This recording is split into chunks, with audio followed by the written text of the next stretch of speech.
So a happy April 18th to everybody out there. Tim Wood, editor of Loop Weekly. See the logo? There you go. So it's been a few days since I've been on. I've been fighting a cold and some crud, but fighting the weather, fighting a lot of things. I think we are. But just wanted to get back on today's Daily Loop. Big happenings. I think the headline is the happenings at City Council last night. We hinted at this in the last Loop Weekly, but some budget mess coming our way. Mayor James Ajuga pointed out last night that there's some heavy contracts that he needs to renegotiate with the police unions, with the Patrolmen's Association, with the Superior Officers Association. Contracts that were signed last year by the previous mayor, Stephen Zani, giving some substantial raises to the police force. And again, not that our police force doesn't deserve it. It's just this was when the city council was told that it was a 3-year window of 0 and then 2 and 2% in terms of raises. Some of these raises were in the double digits in terms of averages. So it was definitely a surprise. It's about a $1.5 million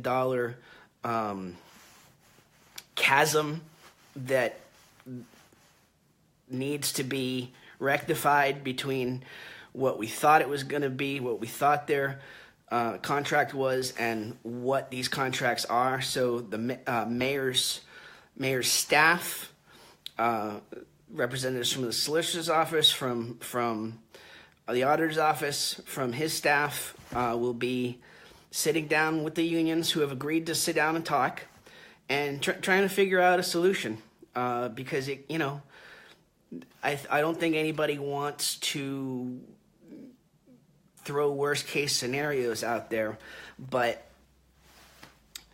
if the numbers can't be rectified, worst case you're looking at is some layoffs, is some legal action. It's not something that any of us want. So, as a number of folks said to me last night, Methuen folks have a way of working things out, and I think there's some guarded optimism that the mayor will be able to find some common ground with the unions that he will need to renegotiate with. But Mayor Ajuga very, very heated at last night's city council meeting, very upset by the misleading contract, felt like it was worded improperly. The city auditor, Tom Kelly, mentioned that he was not in the negotiations for the contract, which is unusual. He has been in past years in his four decades of serving the city. He was not in this negotiation. This was just the mayor talking with the union, signing off on this. After reviewing it, Kelly said that he did point out some discrepancies to the mayor, and pointed some discrepancies in terms of language and the fact that this wasn't just a simple raise. Pointed it out to a couple of the former city councilors before they actually took the vote, and but it was never brought to the floor. It was discussed in private, never brought to the floor by the city councilors, never brought to the floor by Kelly. So it passed. Everybody thinking that there was just a 0, 2, and 2% raise over the next 3 years of the contract. So, huge issue there. School committee's asking for $10 million additional. So you've got issues to rectify there as well. The mayor used some language that I know some of the school committee members probably weren't thrilled with, since school committee member Susan Nicholson specifically took offense to fellow committee member calling the budget that they were recommending a wish list, and they were very careful. Nicholson pointed out that this is not a wish list. This is needs that the schools have cut as much as they can, and this is not just some pie in the sky wish list. These are real needs to keep education where we all want it for our kids. And the mayor used that wish list wording last night, so I got some texts in the middle of that, but it was a heated discussion, and so the wording may not have been off, but basically it's just the school committee's bringing a number. City council and the mayor will have a number, and they'll find some common ground. That's what these negotiations are in terms of budget. So they'll find some common ground. I don't think anybody can reasonably expect that the full $10 million increase will go through. As someone with 2 kids in the school system that's very impressed and yet sees the needs, I do feel that it's down to bare bones, but and so they've taken some cuts, and maybe they do deserve the full $10 million, but it's a rough year to be asking for that, considering all the other issues that are going on, considering the rough winter and about $1.1 million in overrun cost for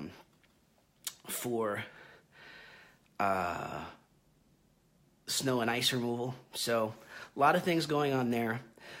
Some other things happening to announce from City Council.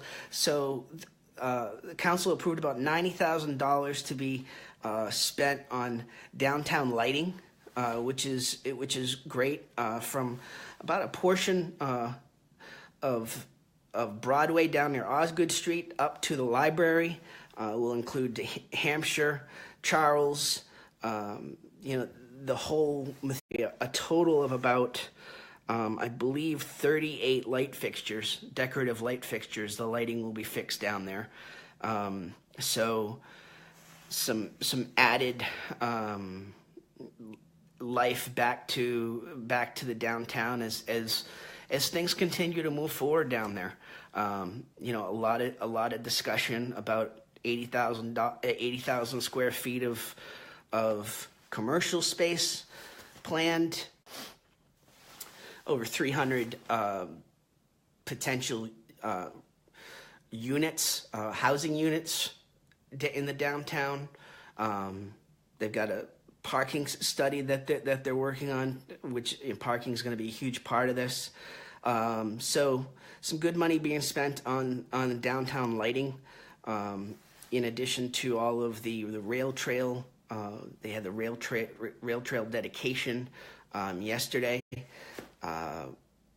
and there'll be about 2.4 miles of rail trail that will be done. About 1.9 million being spent on that in state funds. In addition to the 5 corners, cleanup or reconfiguration, redecoration of the 5 corners. Some good things coming for that corner of the city. So good news there. Also, the mayor announced that the DPW has been busy on cleaning up the parks. A lot of talk specifically about DeGaspie Park. Good reports from neighbors and city councilor Jessica Finicaro definitely gave a shout out to the DPW for the work that they've done on the benches and the tables and really making that park usable again for the neighborhood. So some other work being done on parks around the city. We're trying to, so we're efforting to talk to Pat Bauer over at the DPW in terms of the full scope of the parks work that's being done. But if you've got, a lot of you have hit me up in terms of wish lists, in terms of the parks. Gill Avenue has been mentioned a number of times to me. So if you've got any park situations specifically, hit me in the comments, hit me on Messenger, and I will bring that up when we talk to the DPW. Okay, so debris from the storms. It's been discussed that there would be a added pickup. It's looking like that's going to be April 30th to May 4th, a full week of pickup. More news will be coming there, but some trucks will be, chipper trucks, and will be around the city, centralized in the central district, but, east-west will be kind of trucks will be moving towards the central district, but April 30th to May 4th is looking like when that debris cleanup is going to happen. Other things mentioned last night at the meeting, the indoor track, the track situation at the high school. So Mayor Zani had previously announced that the outdoor track would be completely refurbished this spring. Does not look like that's going to happen.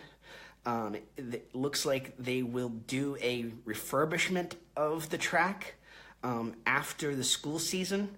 During the summer, they'll do a recoating of the track, of the outdoor track, that officials expect to last probably 3 to 4 years before they will do a full-on digging up of the track. But there is help coming for that track, maybe not the scope that a lot of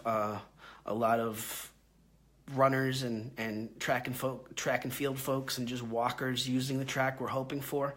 But the goal is that it will be usable again for high school meets and middle school meets, and it will just be more of a refurbishment to the outdoor track. It looks like they're going to focus also on the indoor track, and a complete overhaul of the indoor track will be done. Both of those projects are going to be done during the summer, according to Mayor Jajuga. Okay, so just a few more things before I let you go for today. I want to send a happy belated anniversary to Jana and Dave DiNatale. I want to say congrats on the new job to Lorraine and Anthony. Kudos there. Big things happening there. Diana DeZoglio is looking for volunteers, continues to be looking for volunteers. So Diana at DianaDeZoglio.com to sign up to be a volunteer for her campaign for state senate. Let's see what else. Congratulations to Evan and Melissa Chason. Evan Joseph, new baby boy, born, I believe that was Tuesday, I believe. Let me just check that real quick. But nonetheless, a new baby boy for the Chasons. Congratulations. Evan Joseph. Cutest pictures if you're friends with those folks. If you see the new addition to the family, congratulations there. Happy belated birthday to Corey Griffin over at Country Kitchen. I it was Monday. I don't know how I missed it. I was in for breakfast and somehow missed it. But Corey, happy birthday. I wish that I'd known. Maybe you didn't tell me because you didn't want to get a photo of me blowing out a cake, for me to get a photo of you blowing out a cake like you did to me. Hopefully that photo will never see the light of day. Not my best look. But happy birthday, Corey. Happy belated birthday as well to Fred Machado, over at Machado Brothers. Moscato, I always pronounce it wrong, but Fred and family over there are amazing neighbors, and my family has now bought a couple of pre-owned cars from Fred and Jason and the folks over there.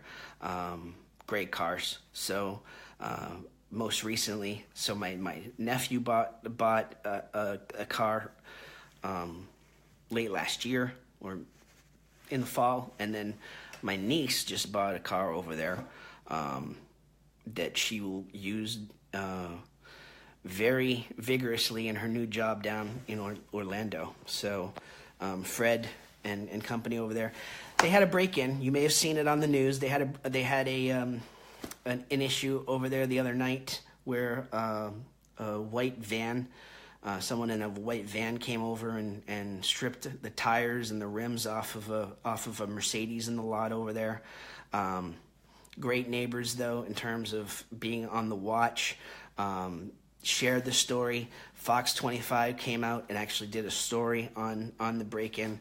They've got video of this white van. Check out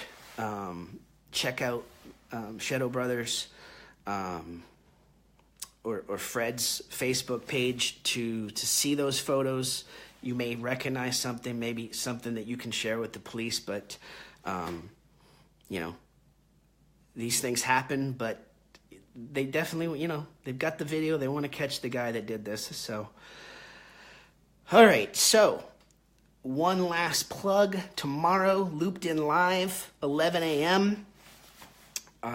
We will have the aforementioned Jana DiNatale on, school committee member, and we will also have Rocky Morrison from the Clean River Project to discuss his group's plans for Earth Day and discuss what's going on with the cleanup of the Merrimack River. So, and we'll have local pundit and one of my friends, Sid Harris. We'll have him in to discuss goings on.